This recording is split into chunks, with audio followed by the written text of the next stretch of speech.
인도-태평양 안보 전략에 집중하고 있는 미국과 동유럽에 집착하고 있는 러시아의 두 나라로 지금 사태가 정말 심상치 않게 돌아가고 있습니다. 유럽과 인도-태평양 두 지역 그중에서도 우크라이나와 한반도가 주목받고 있습니다. 전략에 비해 구독과 좋아요를 누르시고 좋은 의견에 댓글을 달시면 운이라도 행운이 일어납니다. 놀랍게도 두 나라 모두 공교롭게 지정학적 위치가 흡사합니다.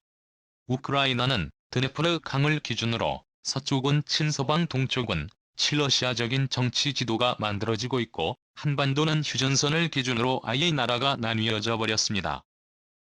최근 국제 정세는 러시아가 극동지방에서 힘을 빼고 유럽에 치중을 하고 미국은 유럽에서 힘을 빼고 아시아 지역에 힘을 쏟는 모양새가 만들어지고 있습니다.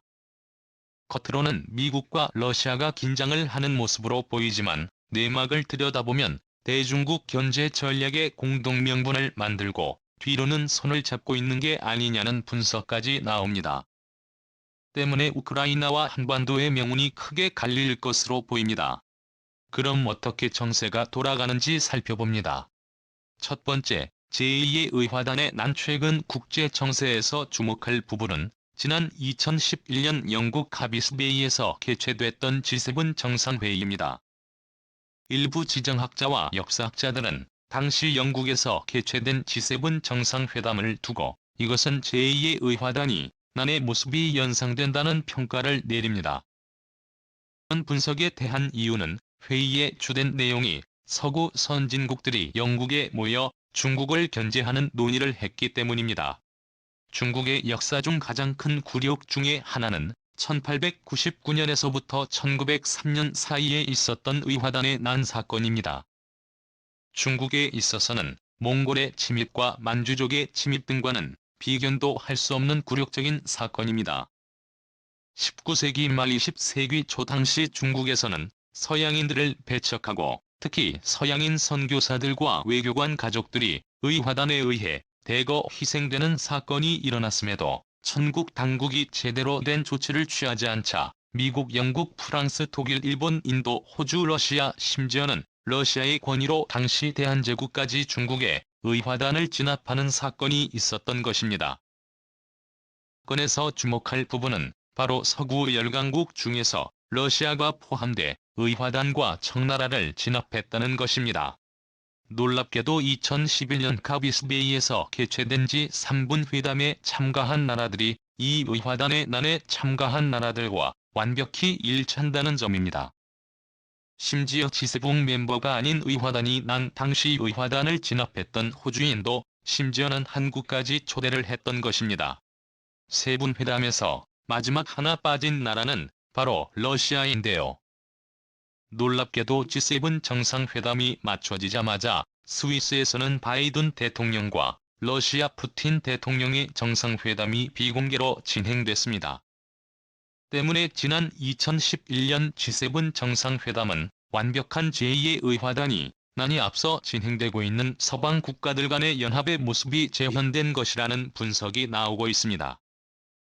또 드러나는 모습은 러시아의 우크라이나 사태, 크림반도 강제점령 사태나 발리 사건 등의 이슈를 토의하기 위해 두 정상이 모인 것으로 해석되지만 내막은 누가 인도-태평양의 패권을 차지할 것이냐, 누가 동부 유럽의 패권을 장악할 것이느냐를 두고 일종의 회담을 한 것이 아니냐는 해석은 거대한 충격을 주고 있습니다. 우크라이나와 한반도를 두고 일종의 가스라 테프트 밀렵과 같은 것이 있었던 게 아니냐는 음모론까지 나오고 있는 이유입니다.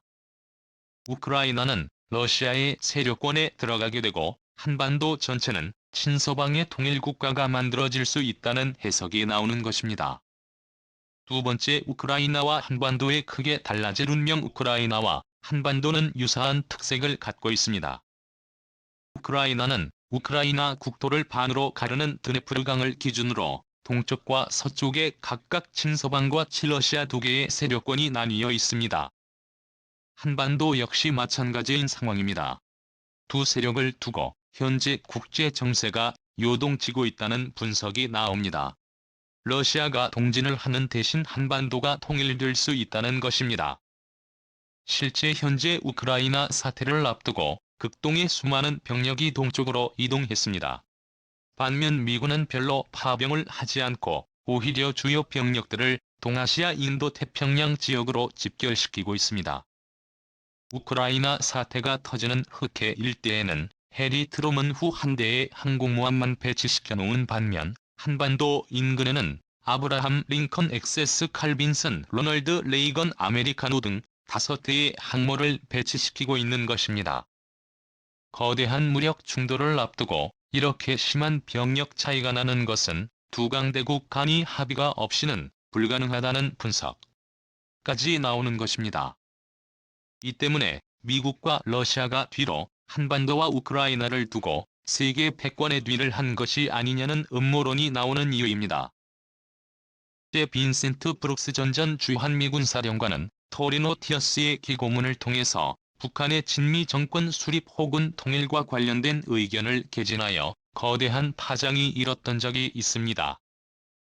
북한은 현재 베이징과 중국 핵심 지역을 직접 타격할 수 있는 위치에 놓였기 때문에 대중국 패권 전략 미국의 인도태평양 전략의 완성을 볼 수 있는 입지인 상황입니다. 우크라이나 역시 북한의 입지 특성과 흡사합니다. 바로 우크라이나의 국토는 러시아의 수도 모스크바까지 단거리 미사일 사정권 안에 들어와 러시아로서는 매우 치명적인 위치입니다.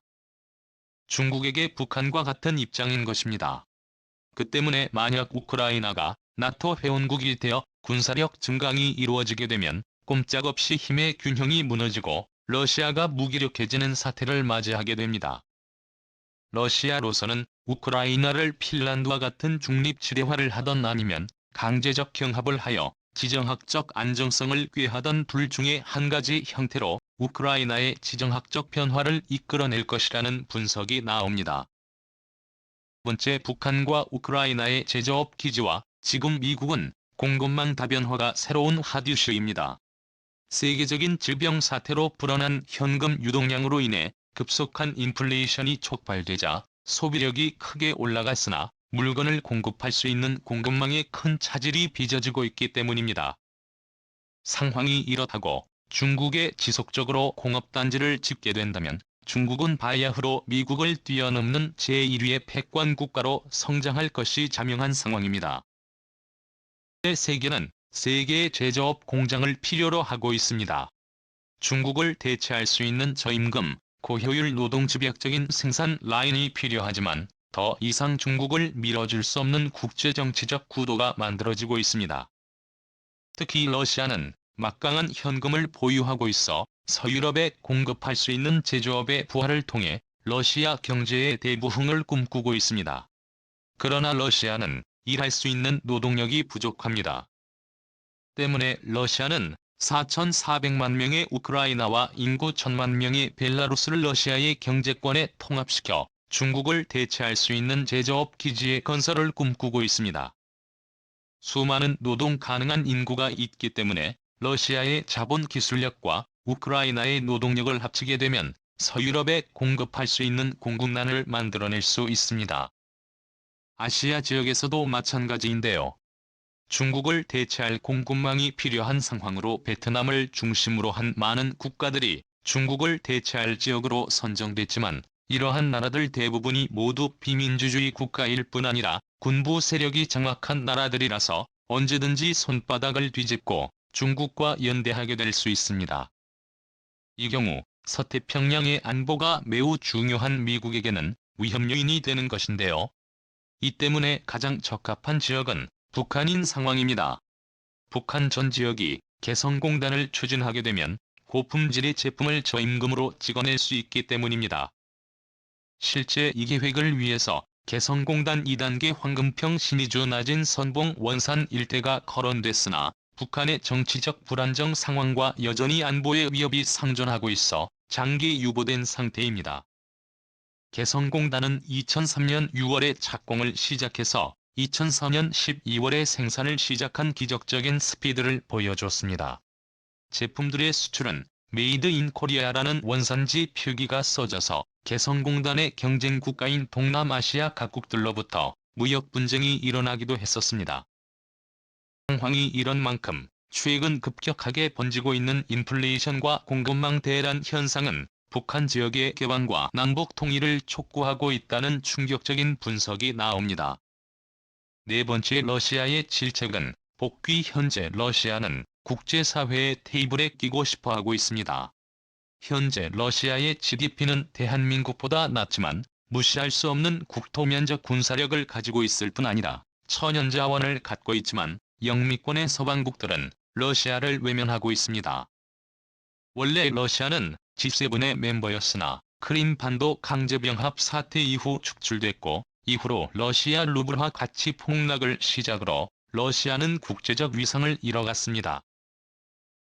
최근 천연자원 가격 폭등 현상이 일어나면서 러시아의 외환 보유액은 사상 최대를 기록 중인 상황입니다. 러시아는 우크라이나 사태를 계기로 국제사회의 일원으로 참가하길 원하고 있습니다.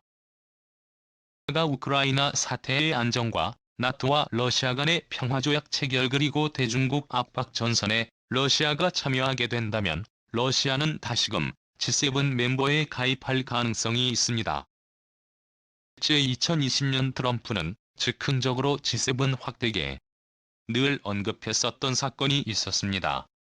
러시아를 반중국 연대에 참여시키고자 한 것인데요. 하지만 독일은 러시아의 참가를, 일본은 한국의 참가를 반대하며 무산됐습니다. G7의 확대 개편에서는 호주와 한국이 거론되어 진화인으로 거론되고 있으나 러시아까지 끼게 되면 10개국 체제로 확대 개편되게 됩니다. 다섯 번째, 의화단이 난에 참전했던 대한제국. 1899년부터 1903년 사이의 의화단이 나는 서구 열강 8개국과는 별도로 고종 황제는 제국주의적 정책을 추진했습니다. 당시 대한제국은 의화단의 난에 러시아의 백을 믿고 압록강 이북의 간도 지방을 대한제국의 영역으로 포함시켜 놓고 행정조직을 파견하였습니다. 뿐 아니라 요동과 선양동천 일대까지 진출을 하여 교전을 했었고, 또 대한제국은 당시 국한 문서에 삼천리 국토라는 표현을 지우고 은근슬쩍 사천리로 받고 한반도를 넘는 만주까지의 수북을 염두에 두었던 것입니다. 안타깝게도 러일전쟁과 동시에 이러한 움직임은 무산됐고 일제히 이에 우리 군대가 해산되는 사태가 빚어지고 말았습니다. 당시 고종은 병자호란으로 인한 삼전도의 지역을 씻을 수 있는 기회라 여기고 우리 군을 끌어들일 생각까지 했을 정도의 역사가 남아있습니다.